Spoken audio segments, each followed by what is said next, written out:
Erling Haaland a mis un terme aux négociations avec Manchester City lors d'une récente interview, alors que l'attaquant rêve de jouer un jour pour le Real Madrid. L'international norvégien est un grand succès à l'Etihad Stadium depuis qu'il a quitté le Borussia Dortmund pour Manchester à l'été 2022. Le joueur de 23 ans a été le fer de lance du triplé historique de Manchester City lors de la campagne 2022-2023 et, malgré une saison en demi-teinte, l'attaquant a terminé meilleur buteur de la Premier League cette année, l'équipe de Pep Guardiola devenant la première équipe à remporter 4 titres de champion d'Angleterre d'affilée. Erling Haaland a accumulé des chiffres impressionnants à Manchester City au cours de ses 2 campagnes, inscrivant 90 buts et délivrant 15 passes décisives au cours des 98 matchs auxquels il a participé. La superstar norvégienne espère poursuivre sur sa lancée dans les années à venir, puisqu'elle est sous contrat avec l'Etihad jusqu'en 2027, date à laquelle il aura 26 ans. Lors d'une récente interview accordée à la chaîne norvégienne TV2, Erling Haaland a mis fin aux négociations concernant un nouveau contrat à Manchester City, ce qui pourrait inquiéter les fans des champions de Premier League.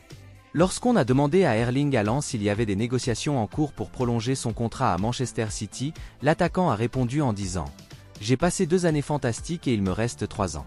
C'est tout ce que je peux dire. » Et lorsqu'on lui a demandé si les négociations étaient en cours, il a répondu « C'est tout ce que je peux dire, ce que je viens de dire. » Erling Haaland a souvent parlé de jouer dans différents pays au cours de sa carrière et comme l'attaquant aura 26 ans à la fin de son contrat avec Manchester City, la star norvégienne pourrait-elle partir en Espagne pour jouer au Real Madrid ou à Barcelone? Selon AS via ESPN, Erling Haaland se voit bien porter un jour le maillot blanc du Real Madrid, ce qui devra attendre pour l'instant puisque les champions de la Liga viennent de signer Kylian Mbappé.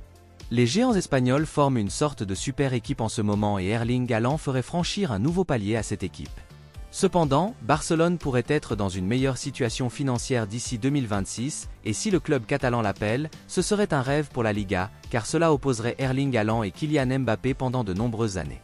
Bien que Sir Jim Ratcliffe soit à la tête de Manchester United depuis 6 mois, ce n'est qu'à l'approche de la fenêtre de transfert de l'été que la nouvelle ère du club peut commencer pour de bon.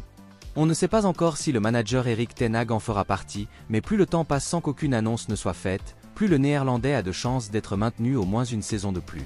Au moment où la nouvelle campagne arrive, lui ou son remplaçant sont susceptibles de superviser une équipe première très différente à celle qui a terminé la saison 2023-2024. Tout d'abord, selon Fourfourtou, Anthony Martial, Raphaël Varane et Brandon Williams ont tous quitté le club. Bien que ces départs ne soient pas inattendus et qu'il ait été nécessaire à certains égards, les joueurs doivent encore être remplacés. Tout manager digne de ce nom voudra savoir qui seront ses remplaçants, ce qui laisse présager un sursis d'Erik ten Hag. On pense qu'avant la fin de la saison dernière, il avait discuté d'une solution avec le pouvoir en place, et tout nouveau titulaire ne sera certainement pas séduit par le fait de franchir la porte et de découvrir que le club a déjà décidé qui remplacera ceux qui quittent les Red Devils. Le trio n'est pas le seul membre du personnel à avoir pris la porte de sortie. Fourfourtou précise également que les stars du centre de formation, Marcus Lawrence, Charlie McNeil et Kip Linley, ainsi que le joueur-entraîneur des moins de 21 ans, Tom Huddleston, sont partis. À moins d'un mois de l'ouverture de la fenêtre de transfert et à quelques semaines du retour des joueurs pour la pré-saison, il sera intéressant de voir combien de mouvements entrants et sortants se produiront. Ce qui est presque certain, c'est que Sir Jim Ratcliffe et son conseil d'administration ne resteront pas inactifs dans leur quête d'excellence. Manchester United aurait fait une première offre de transfert pour le défenseur central de Lille, Leny Yoro, qui est également une cible du Real Madrid cet été. Il semble que le Real Madrid n'ait pas encore entamé de négociations ou fait de démarches concrètes pour Leny Yoro, bien qu'il soit dans son collimateur depuis un certain temps, et Manchester United pourrait maintenant essayer de prendre l'avantage sur ses rivaux en faisant une offre à Lille, selon le média espagnol Marca. Leny Yoro est largement considéré comme l'un des jeunes joueurs les plus talentueux du football mondial et a certainement un grand avenir dans le jeu, avec les Red Devils qui ont également besoin d'injecter un jeune talent dans leur ligne arrière en ce moment. Les Red Devils ont en effet besoin d'injecter de jeunes talents dans leur arrière-garde, où évoluent des joueurs vieillissants comme Harry Maguire et Johnny Evans, tandis que Raphaël Varane vient de quitter le club à la fin de son contrat. Leny Yoro pourrait donc être le partenaire défensif idéal à long terme de Lisandro Martinez, dont Manchester United espère qu'il sera épargné par les blessures l'année prochaine, après une campagne 2023-2024 difficile. Matteo Moretto a précédemment déclaré à Court of Seed: il y a le Paris Saint-Germain et des clubs de Premier League intéressés que le Real Madrid a comme concurrent, et ils ne veulent pas dépenser beaucoup d'argent pour Leny Yoro. À un prix raisonnable, il serait heureux de faire des affaires, mais la vérité est que le Real Madrid est susceptible d'offrir moins de 40 millions d'euros pour Yoro. Il ne fait aucun doute que Lille demande beaucoup, mais l'aspect économique de la transaction reste important pour le Real Madrid. Ils ne vont pas jeter l'argent par les fenêtres pour un garçon qui, aussi brillant qu'il soit, et même si le Real Madrid est sa priorité, est en fin de contrat en 2025. La situation pourrait être délicate. Se pourrait-il que la réticence du Real Madrid à payer beaucoup d'argent pour Lenny Yoro joue désormais en faveur de Manchester United?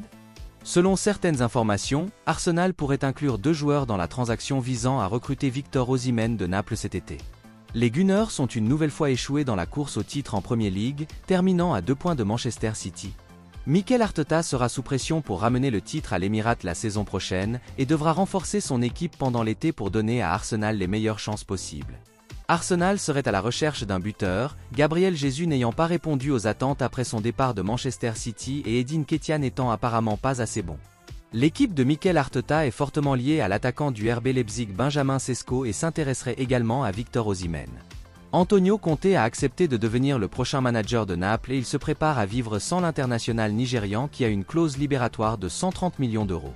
Le journal italien Corriere dello Sport rapporte que Arsenal n'est pas prêt à respecter la clause libératoire du joueur de 25 ans et pourrait proposer 2 joueurs en échange pour tenter de faire baisser le prix. Le rapport ajoute que les joueurs qui pourraient être impliqués sont le milieu offensif Emile Smith-Rowe et le défenseur Takehiro Tomiyasu, qui intéressent Antonio Conte. Victor Osimhen a marqué 15 buts en Serie A la saison dernière, alors que Naples a défendu terriblement son titre, terminant à la 10e place. Le Nigérian devrait quitter Naples cet été et intéresse la Saudi Pro League, tandis que le Paris Saint-Germain aurait exprimé son intérêt. Chelsea, qui admire Victor Osimhen depuis longtemps, ne cherche pas à le recruter pour l'instant, en raison du coût de l'opération et des inquiétudes liées à ses blessures. Victor Osimhen est certainement un attaquant talentueux, mais c'est une somme énorme à payer pour un joueur qui n'a marqué plus de 20 buts en championnat qu'une seule fois dans sa carrière. Le FC Barcelone traverse actuellement une période de transition et ses problèmes financiers ne semblent pas près de s'arrêter. L'ancien président, Josep Maria Bartomeu, semblait avoir laissé le club presque en faillite avant de partir, avant d'être expulsé par les membres lors des élections du club en 2021. Depuis l'élection de Joan Laporta, il semble que les problèmes se succèdent sur le pas du président. Cependant, sous son mandat, les géants catalans ont obtenu un contrat de sponsoring lucratif avec Spotify, remodèlent le Camp Nou et continuent de recruter des joueurs de classe mondiale.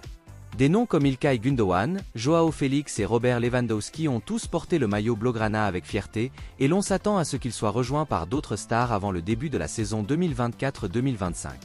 Bien que Robert Lewandowski ait connu une légère baisse de régime en termes de performance et de buts en 2023-2024, il reste un élément essentiel de l'équipe.